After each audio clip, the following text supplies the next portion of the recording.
بسم اللہ الرحمن الرحیم۔ السلام علیکم ورحمۃ اللہ۔ امید کرتا ہوں کہ آپ لوگ ٹھیک ہوں گے۔ اللہ تعالیٰ آپ کو اپنی حفاظت میں رکھے، آمین یا رب العالمین۔ ماشاءاللہ یہ عربی لوگ کتنے خوش قسمت ہیں، یقین جانو بیت اللہ شریف تھے اور محمد صلی اللہ علیہ وسلم عربی نے، اور قرآن مجید نازل ہوا ہے عربی زبان وچ۔ انہاں واسطے آسان نہیں ہے، اس نو پڑھنا آسان ہے، انہاں واسطے سمجھنا آسان ہے، ساڈے واسطے تھوڑا مشکل ہے۔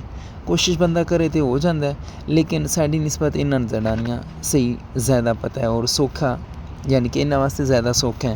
میں ماشاءاللہ لگے ہیں سارے کہ میرا رجحان پتہ کس طرح ہویا ہے، قرآن مجید آل ڈاکٹر اسرار احمد صاحب اللہ تعالیٰ انہوں نے جنت وچ اعلیٰ مقام عطا فرمائے، آپ پہ تو فوت ہو گئے اور میرے کوئی رشتہ دار نہیں ہیں، لیکن اچھے انسان سن، یقین جانو انہاں دیاں ویڈیو وغیرہ یہ بھی پئی ہیں یوٹیوب اوپر۔ انہاں صحیح طریقہ دس چھڑ کہ قرآن مجید نو کس طرح پڑھنا چاہیے، انہاں قرآن مجید دی اہمیت دسی ہے کہ قرآن مجید نو اس طرح پڑھنا چاہیے۔ تو میں اتنے ہم نا 79 کنگ فہد گیٹ ہے نا، اتنے اوپر پڑھا دیں، تعلیم دیں عربی شیخ، یعنی کہ کافی تعداد نا کوئی بھی آ کے جڑا نہیں اتنے تعلیم حاصل کر سکتا ہے۔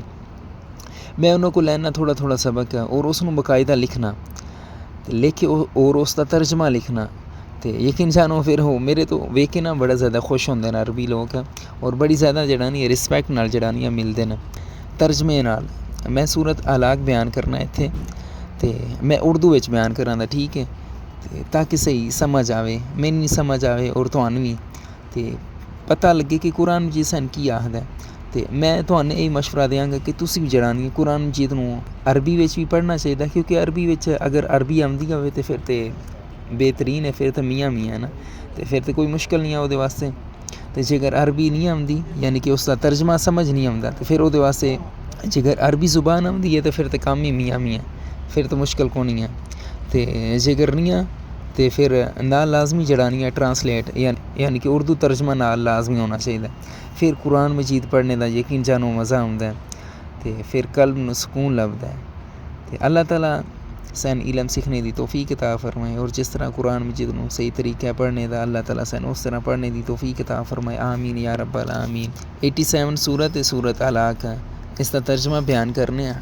بسم اللہ الرحمن الرحیم۔ اپنے پروردگار کے نام کی تسبیح کرو جس کی شان سب سے اونچی ہے، جس نے سب کچھ پیدا کیا اور ٹھیک ٹھیک بنایا، اور جس نے ہر چیز کو ایک خاص انداز دیا پھر راستہ بتایا، اور جس نے سب چارہ زمین سے نکالا پھر اسے کالے رنگ کا کوڑا بنا دیا۔ اے پیغمبر ہم تمہیں پڑھائیں گے پھر تم بھولو گے نہیں، سوائے اس کے جسے اللہ چاہے۔ یقین رکھو وہ کھلی ہوئی چیزوں کو بھی جانتا ہے اور ان چیزوں کو بھی جو چھپی ہوئی ہیں، اور ہم تمہیں آسان شریعت پر چلنے کے لیے سہولت دیں گے، لہٰذا تم نصیحت کیے جاؤ اگر نصیحت کا فائدہ ہو۔ جس کے دل میں اللہ کا خوف ہوگا وہ نصیحت مانے گا، اور اس سے دور وہ رہے گا جو بڑا بدبخت ہوگا، جو سب سے بڑی آگ میں داخل ہوگا، پھر اس آگ میں نہ مرے گا نہ جیے گا۔ فلاح اس نے پائی ہے جس نے پاکیزگی اختیار کی اور اپنے پروردگار کا نام لیا اور نماز پڑھی۔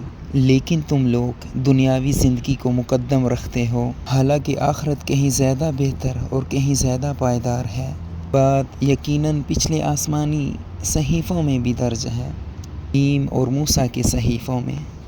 شکر ہے جنہ ترجمہ کیتا ہے، اور ساڈے واسطے آسان نہیں ہے کہ قرآن مجید نو سمجھنا۔ شکر ہے اللہ تعالیٰ انہاں تے مہربان ہوئے جنہ اس کا ترجمہ کیتا ہے۔ ملیں گے نویں ویڈیو تے، اللہ تعالیٰ ساڑیاں تمام غلطیاں معاف فرمائے، آمین یا رب العالمین۔